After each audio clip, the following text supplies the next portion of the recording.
everyone. I am Aryan Rajal, student of ninth class studying in Saraswati Vidya Mandir High School, Pragpur.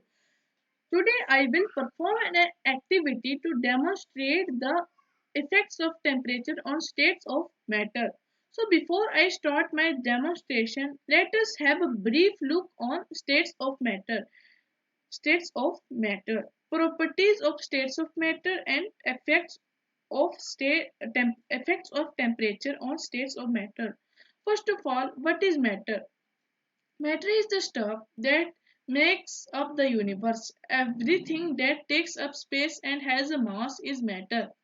For example, rock, wood, air, metals, water, and animals are all matter. All matter has physical dimension. Here are some more examples in the picture of three states of matter. Now let us discuss about properties of matter.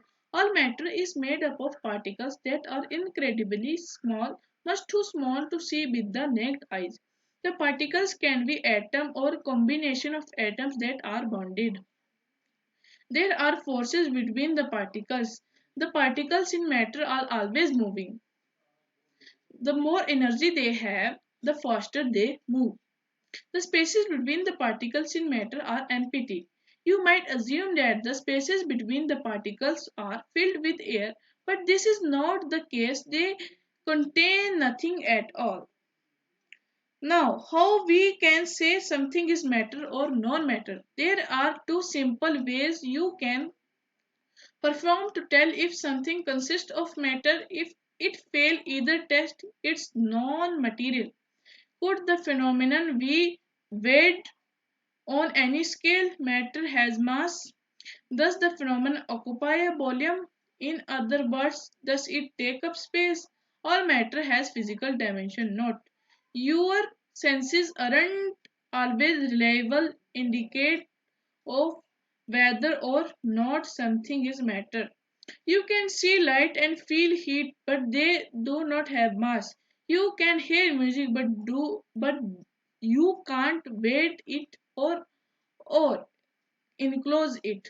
Two senses you can trust are smell and taste. These are two senses require chemical receptors. All scents and flavors are chemical compounds.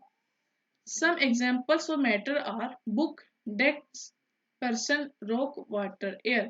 Some examples of matter are time, sound, memories, gravity, sunlight, and heat.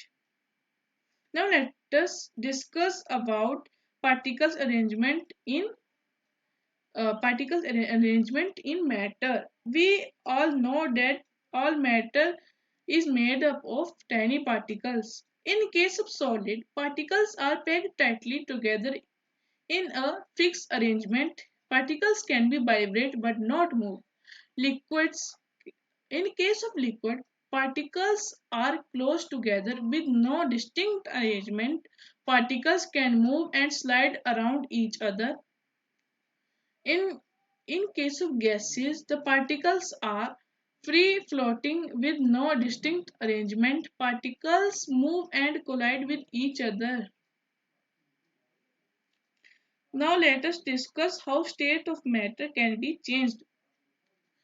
Heat is thermal energy that exists in matter. The faster an object particle moves, the more heat it has.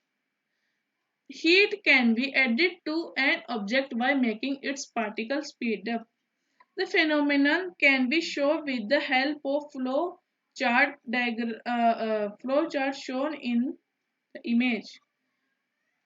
Matter can change state through heating or cooling, and it is sure to change states when it reaches its boiling point or freezing point.